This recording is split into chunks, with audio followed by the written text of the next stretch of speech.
Good evening, Hull. Well, this is terrific.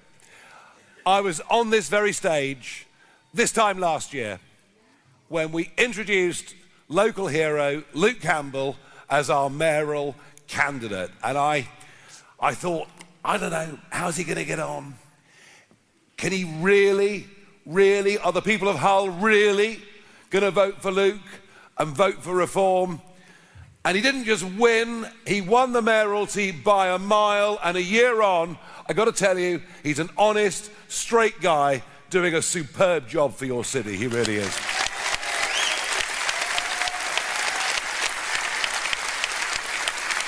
So I was really keen to come back to Hull, back to Connexin, to speak in support of him, and indeed, to speak for the 19 men and women who are standing for us as Hull City Council elects in thirds.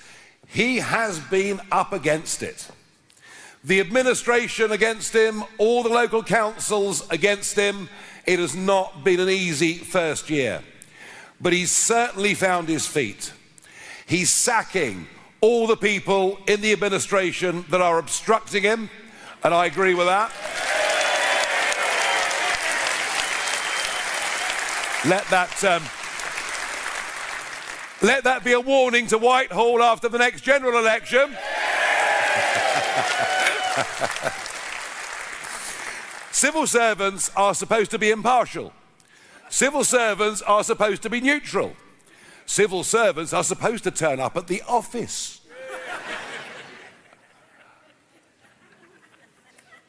But now there's an opportunity. With 19 men and women, and I met 18 of them earlier today, standing here in Hull City Council. If we can do our stuff here on May the 7th, sweep the board, hold the balance of power on Hull City Council, that will give Luke a massive, massive step up. He won't be obstructed. And you know something? Right now, in Hull, the Tory party have completely disappeared. And frankly, deservedly. But last time round, Hull became controlled. Hull! I mean, the city that voted by over two-thirds for Brexit, Hull voted Liberal Democrat. Now, you may all be fans of Ed Davey, I don't know. Falling off paddle boards but I suppose if you've got nothing to say, it's sensible. I guess it's all you can do, really.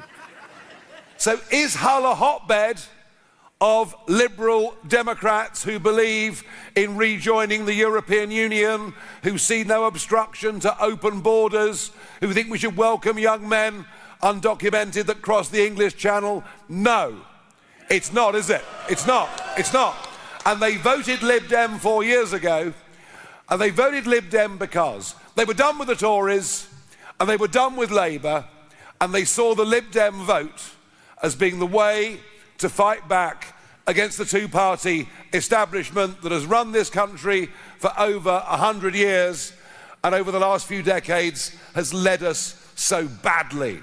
They voted Lib Dem against Labour and against the Conservatives.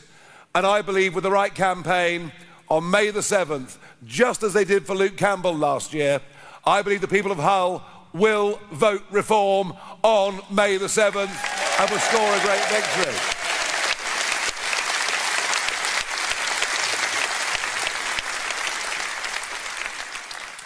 Now, I spent over a quarter of a century battling against the odds for our country not to be governed from Brussels, to take back control of our borders, control our own lives, and in the end, we got it. In the end, we got Brexit. We voted to leave the European Union and take back our independence and self-respect. But sadly, the Conservative government never really believed in it, didn't deliver it properly, and now, piece by piece, Labour are taking us back in. And that's what motivated me 20 months ago to come out of political retirement. I wasn't retired completely. I was busy having a great job at GB News, which I absolutely love.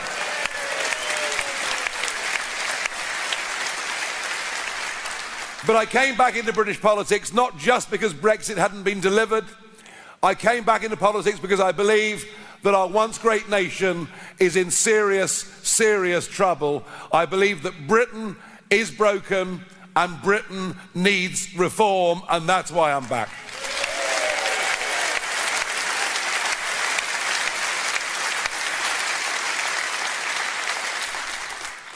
And this Prime Minister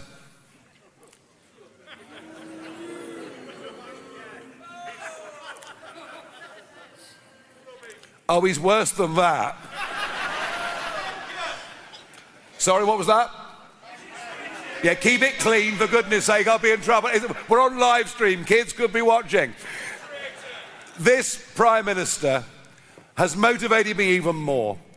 I do not believe this Prime Minister acts in the national interest of our country and of its people. He bows down before foreign courts. He does what those who loathe our country urge him to do. He is gutless. He is useless. He is unpatriotic.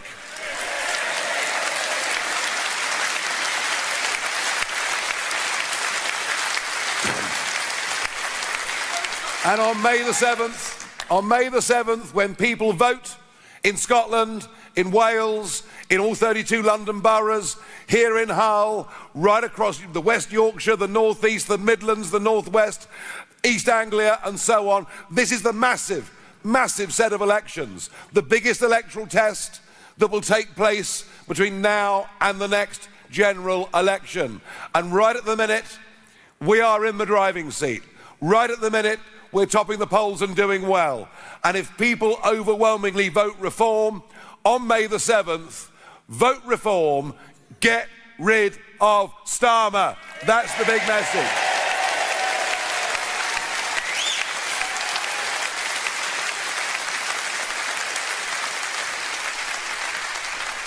And he can't answer any questions. Everything's scripted. Everything's read off a sheet of paper. As I've said before, he's like a pigeon in Trafalgar Square, you know. And last week I asked him a very sensible question. I said, you promised you'd smash the gangs, and yet record numbers of young men have crossed the English Channel under your premiership. As this plan has failed, what is plan B? And he totally ignored my question. And so I got up and I walked out of the House of Commons in disgust.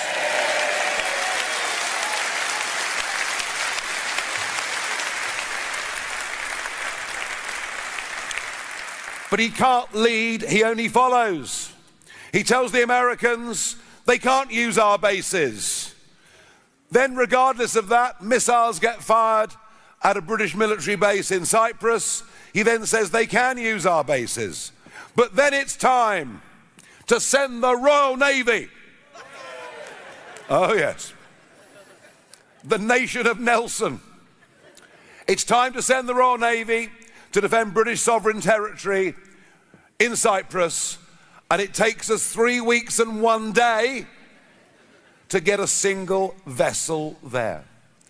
Our armed forces, hollowed out by 14 years of Conservative government, and now a Labour Party that promises to spend money on defence and does not do so. Can you imagine how this makes us look in the eyes of the world? What a shameful moment it is. And we go on, of course, because of the situation in Iran, not just to oil and gas prices getting higher, but now meetings today in Number 10 about potential energy shortages. Ladies and gentlemen, we have an estimated 10 billion barrels of oil and gas both offshore and onshore. We should not be worried about shortage of supply. We should not just be self-sufficient in energy. We should have a massive oil and gas industry employing tens of thousands of people and be an exporter. And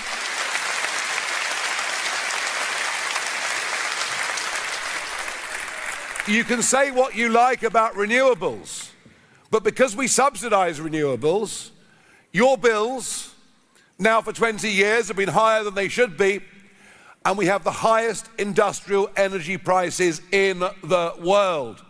And just think about this part of the world. Just think of the Humber area. Think of what we've lost in terms of steel making, in terms of cement making, in terms of petrochemicals, in terms of plastics. All of this has gone. It's gone off to India, to China, and other places. And what do? We import the goods back into Britain. We haven't cut CO2 emissions. We've exported the export of CO2 emissions to other countries around the world.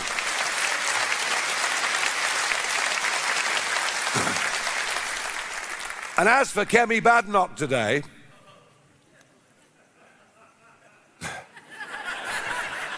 that's amused somebody back there, hasn't it?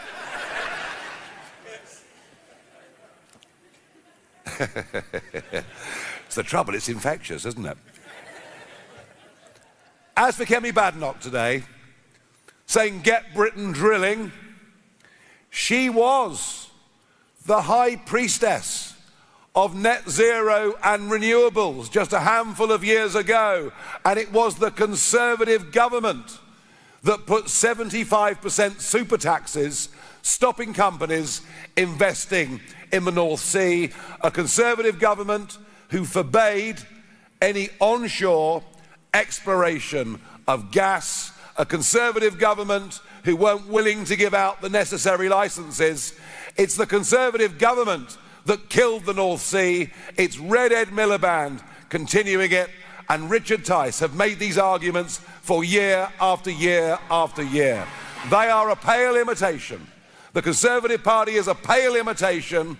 We are the real deal. We're the people setting the agenda, and I sense the country is now coming to its senses. We should re-industrialise Britain, particularly the north of England, produce our own oil and gas, and become a richer, better, stronger country as a result of it.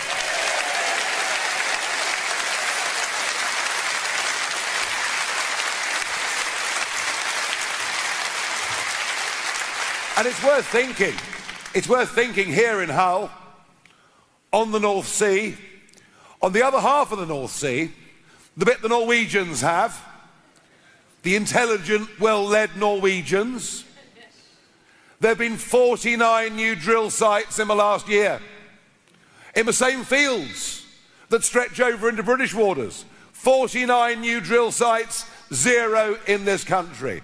We deserve leadership. We deserve courage. We deserve people in government who know how to run business and know how to make money. Otherwise, we're doomed.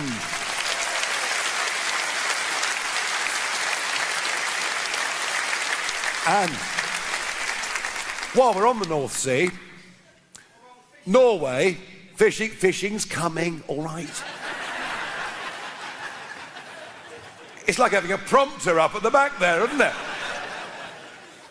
While we're on the North Sea, Norway has a 200-mile exclusive economic zone, and all the fish and all the fish management within those waters is controlled by Norway. If we want to fish there, we have to get a license and pay for it. A 200-mile exclusive economic zone, a booming fishing industry, a booming angling, tourism, business. And I thought with Brexit, part of it was about getting back our territorial waters to the benefit of Hull and Grimsby and Fraserburgh and many of these great North Sea ports.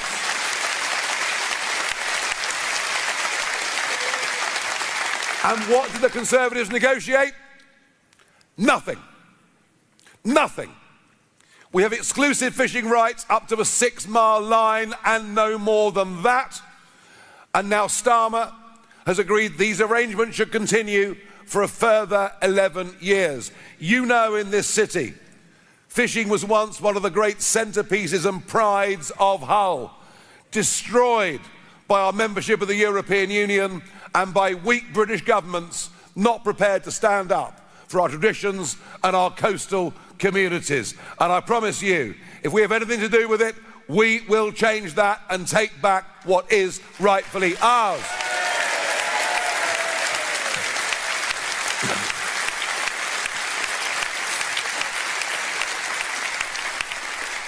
But I'm afraid we have problems that are even more serious than the economic situation, than our military situation, and that is our social situation now in our country.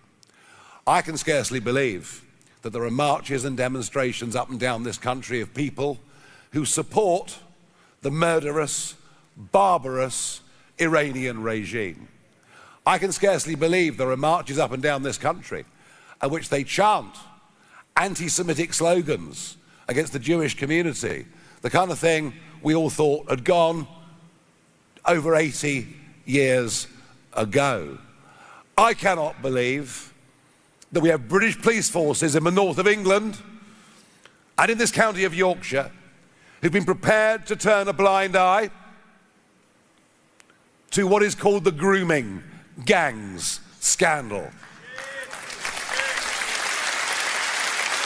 But it's worse than that.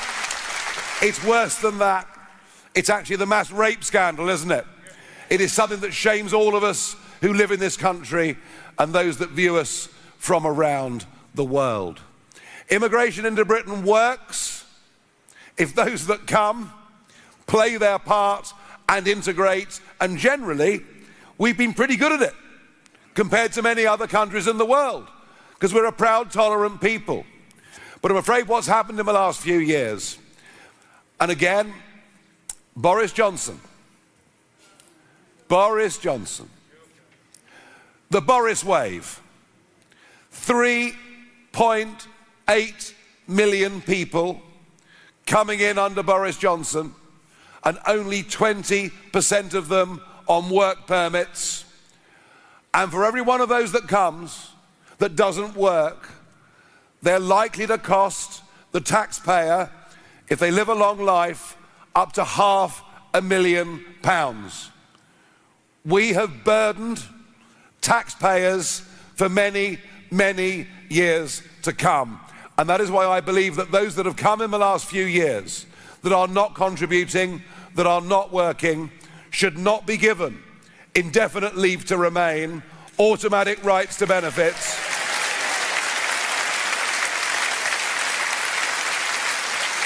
We literally can't afford to do it. And a 10 million increase in the population.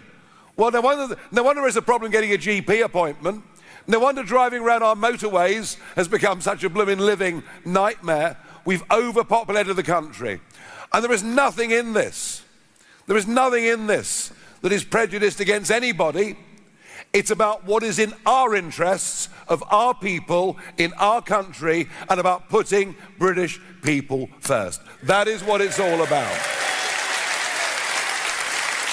That's what it's about. And as for the boats, well, I was going out into the English Channel in April and May 2020, filming the boats, putting it out on social media and saying, why are the mainstream press not covering this? And I predicted that there'd be an invasion. It's now 200,000 people that have illegally crossed the English Channel. You've got them living in Hull, haven't you? Got them living in a Hull, in a hotel that once Queen Victoria and Prince Albert stayed in. You've had crimes committed by some of these young men in Hull, and I won't even go into the horrible details. Nobody that comes here illegally as a young man and chucks his passport and phone into the sea at the 12-mile line, not only should they not be given a hotel, not only should they not be given the right to stay, because they've come from countries like Iran and Afghanistan. We have to view them as a national security risk to the future of our country.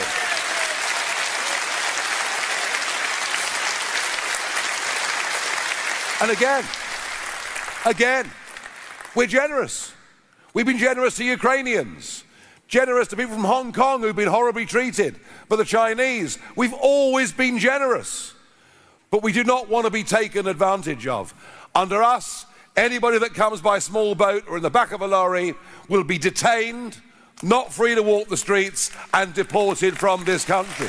Simple as that. And to do that, we will do the thing that they have not had the guts to do in government. We will leave the European Court of Human Rights.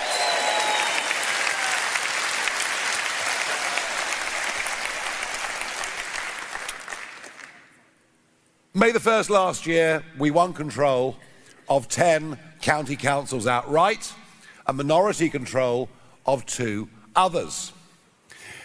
The amount of publicity Reform-led councils have had is unlike anything in history. And it comes up regularly at PMQs when he reads out from his script, you know. Nearly 1 year in, I can say with some pride, we've managed to cut and save hundreds of millions of pounds, and our council tax rises are lower than that for any other party. And just with that, and with what Luke has managed to save here in Hull, you know with us, your money will be better looked after by Reform than it will by anybody else, and I'm proud of that record 1 year in.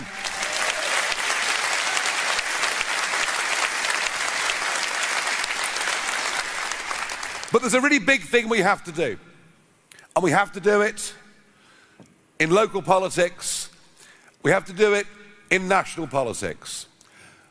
I think all of us in this room recognise the very, very serious problems Britain's in, the dangerous problems Britain's in, the sheer level and speed of decline, whether it's the economy, law and order, whatever it may be.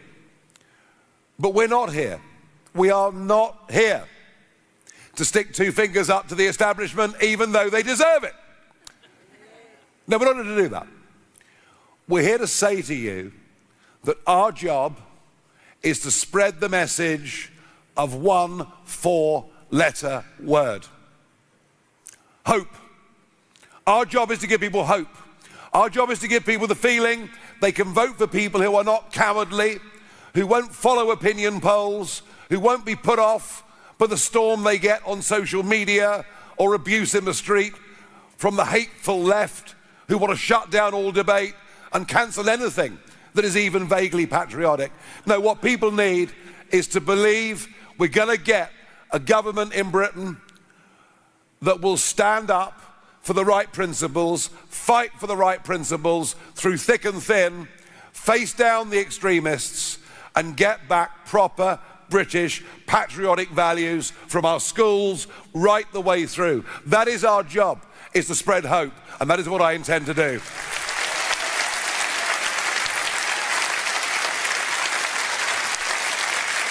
And the country needs it. But I can't do this on my own, and I've been pleased to see the massive growth of our party. We're now the biggest party in the country by membership. And our real strength as a party is the people's army. It's people out there. Now, I know that most of you in this audience, the vast majority, are not members of ours.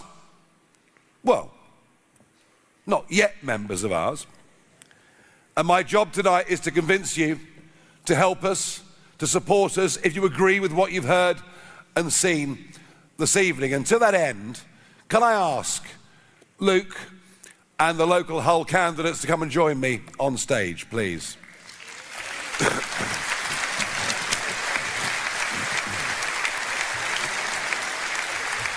Now, the reason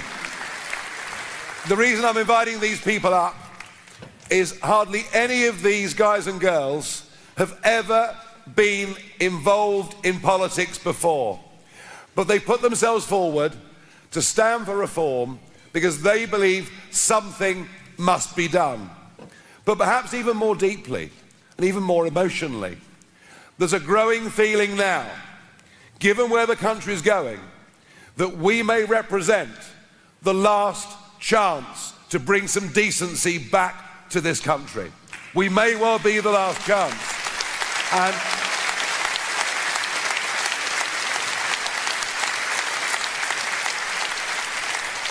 so all I can say to you is, all I can say to you good people from Hull is this: these people have made a sacrifice.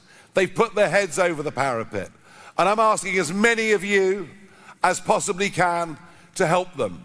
And you can all help in your own ways. You can join us, you can support us, you can spread the message, you can deliver leaflets for us, you can make phone calls for us. All of you, in some way, if you want to help these people get elected, help this incredible political movement, then go to the table over there afterwards that says Stand For Us, and please sign up. So before we finish, let me ask you, are you prepared to help us in this great battle to save our country? Yeah! Good, good. Well, thank you. They're going to need help. They're going to need help. They're brave people. And I want to say a big, big thank you. Fantastic audience, amazing turnout. Last year was a great success with Luke. And on May the 7th this year, I want to get all these people elected to represent you in Hull, and thank you for coming this evening. Thank you.